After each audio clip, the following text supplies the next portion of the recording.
Hi, this is Coach Pete with AcademicRecruits.com, coming to you today to answer a question that not enough people ask, and that question is, how do I know I'm really being recruited? Legitimately, the particular school is interested in me. The first comment I want to make, which most people know, is that a computer-generated mail-out, whether it's a picture of the arena, a team photo at Christmas time, a typed letter, they don't mean anything, nothing. All it means is that you're on a list. Maybe they found your name on a website. Maybe they found you in a newspaper. Maybe your high school coach had a relationship there and he called and asked for a favor to try to generate some interest for you and some hope for you if you don't have very many options as it stands right now. So again, computer-generated mailouts mean nothing.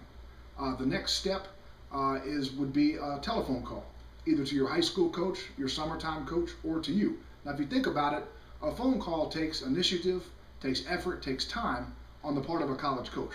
So when you start getting phone calls, you know the interest is more than just glancing or just cursory.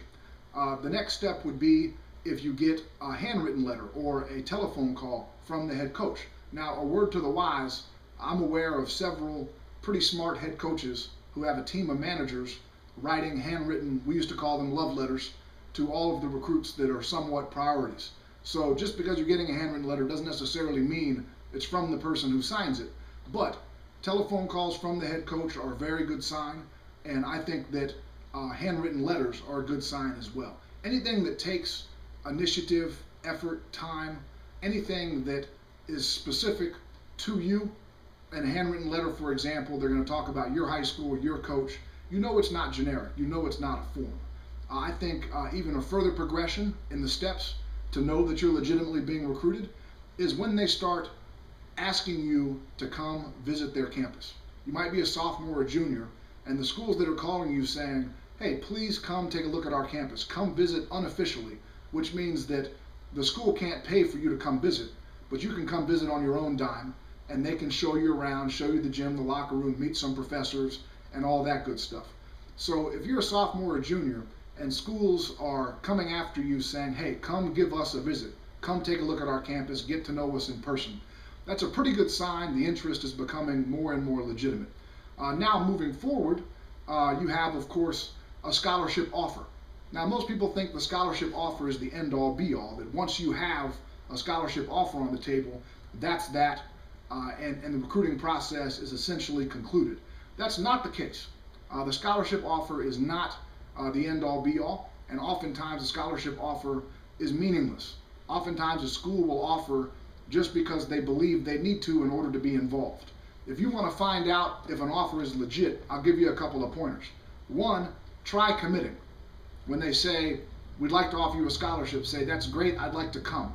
And if they start hemming and hawing and umming and ohing and, well, we'll get back to you, or we don't take commitments from kids who haven't seen our campus yet, all that good stuff, well, you know the offer doesn't really mean anything. Now, if they make the offer and immediately start asking you, if not harassing you, to come visit their campus, we're going to offer you a scholarship, and please come see us this spring or summer on an unofficial visit. Well, schools feel like if they get you on campus and there's a scholarship offer on the table, they might be able to get a commitment out of you before you play in front of hundreds of college coaches in July. So if the scholarship offer prior to your senior year is accompanied by pressure to come visit the school unofficially, it's probably a legitimate offer. If it's not accompanied with said pressure, it's probably not a legitimate offer. And the final piece of the puzzle, which I think is key, and that is the order of the official visits. If you have a scholarship offer on the table, but the school is telling you, why don't you come visit second week in October? Because that's when homecoming weekend, that's homecoming weekend, and that's when we want all of our recruits to come see us. That's a lie.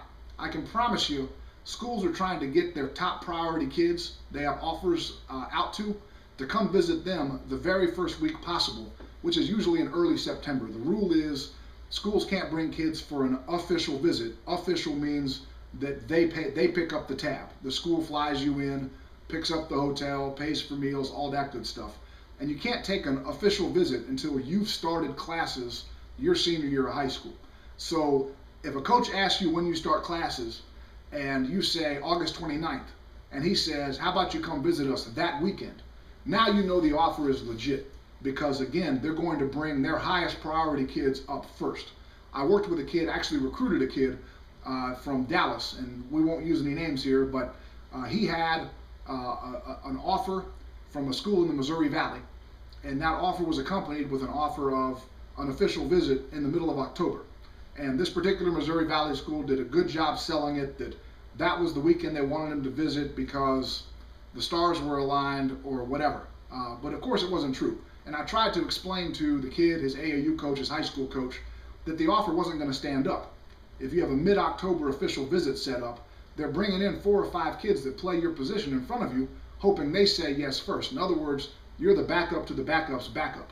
Well, I wasn't able to get that message home. They waited on this particular Missouri Valley school. Of course, the visit got pulled 10 days before it was scheduled to happen because they got a commitment from a kid they liked better. By that time, we at Lafayette had already gone another direction. That scholarship was gone, and this kid wound up okay. He was a very good player. But there are many circumstances where a kid waits on that so-called dream school, but unfortunately doesn't understand how the scholarship offer process works and the importance of the order of official visits, and they wind up missing out on scholarship offers from school A that might have been their top backup plan, all the while the offer from the dream school was never going to materialize in the first place. A final note I want to make is on elite camps. Here's a general rule of thumb whether to know an invitation to an elite camp is meaningful in terms of that school's interest in you. How much does the camp cost? If it's under $100, maybe $150, the school's not making a profit on the elite camp, which means that they're aggressively trying to get kids they have a legitimate interest in and would like to evaluate in person to their campus. Now, once an elite camp is charging $250, $300, $500, now you know that that camp is about making money. So if you have an invitation to an elite camp and it's affordable, it's a legit invitation and their interest in you is legit. If you have an invitation to an elite camp and it's very expensive, practically prohibitively expensive, then you got a pretty good idea that it's possible that that interest might be a little bit less sincere. That's about it on the front of how to know when you're legitimately being recruited. We'll be back at you soon, and thanks very much for your time.